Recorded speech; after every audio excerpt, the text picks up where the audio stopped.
Okay, so here we have our After Effects, and as you can see on the right, we have our effects. On the bottom, we have our timeline. In the middle, we have our where our video is going to be playing. On the left, we have all of our projects and the effects controls. Top, we have all of our tools. So what I'm going to do now is I am going to bring down one of my videos. So here we have it, and I'm going to keep it on third quality. Okay, so to start adding lightsabers, we're going to go up to layer, and new solid. So here we have our solid settings. And I'm going to name it Saber, and I'm going to change the color to black. You want to make it black, and it doesn't matter what you name it. So now we have it in our little timeline above our clip. So we're going to go and add the Saber, and we are going to change the mode to screen. So this takes out all the black and leaves the Saber. So now I'm going to scrub through and find when we first see the lightsaber.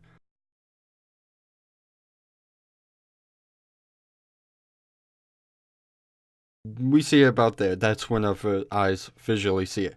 So I'm going to change it to red, but you can change it to any color. And so now I'm going to zoom in.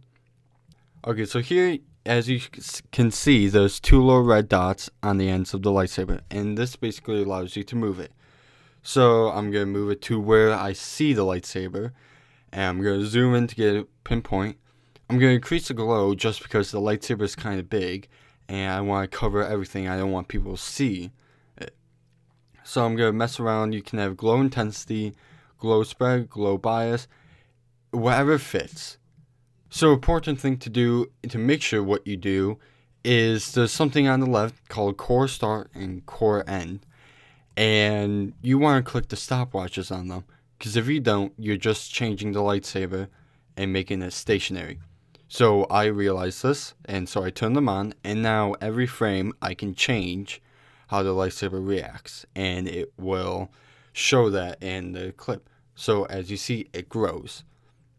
And the more you change it, the more it's going to grow, and it all will flow together nicely. So here I am moving the lightsaber so that way it matches where it would be. Now with this, it doesn't have to be exactly pinpoint. You have a lot of room for error. And the more glow intensity you have, the more room for error you have.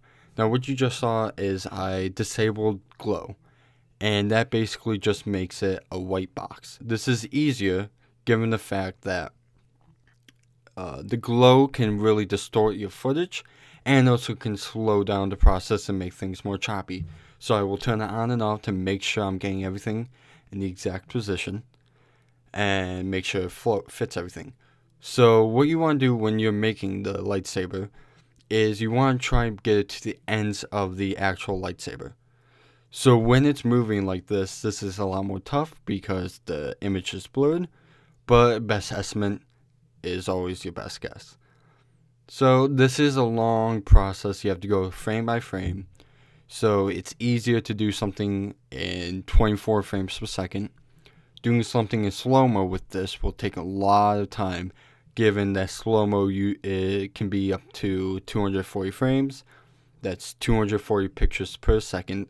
So if you have a clip longer than 5 seconds, you're going to be there for a while. And so as you keep going, you just want to match it until you get your final product.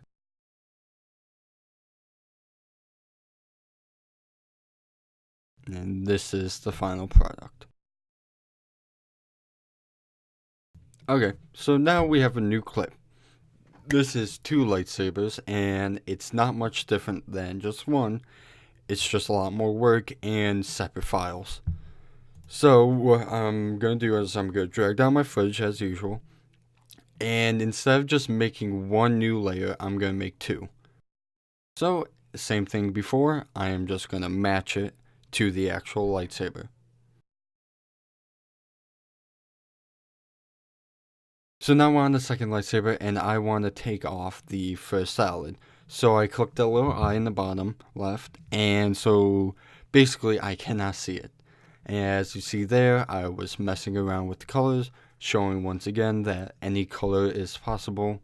It's not just like the movies where you have to go green, blue, red. So now I'm doing the second lightsaber, and as before, you want to hit the stopwatches so that way it flows throughout.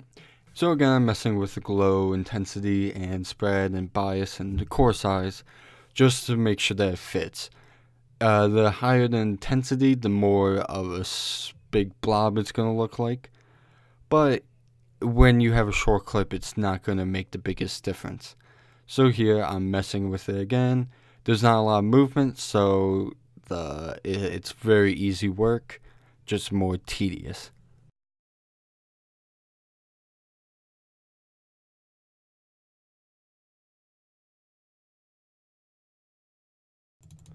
Okay, so here's the final clip I want to show, and this actually has 3 lightsabers, a camera movement that goes around, and a lot of crossing. But this is actually a lot more simple if you got down what we were doing beforehand.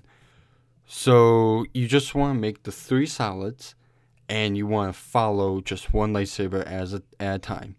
Doesn't matter if it crosses another lightsaber, because of the lights, it's gonna seem as if it's just hitting.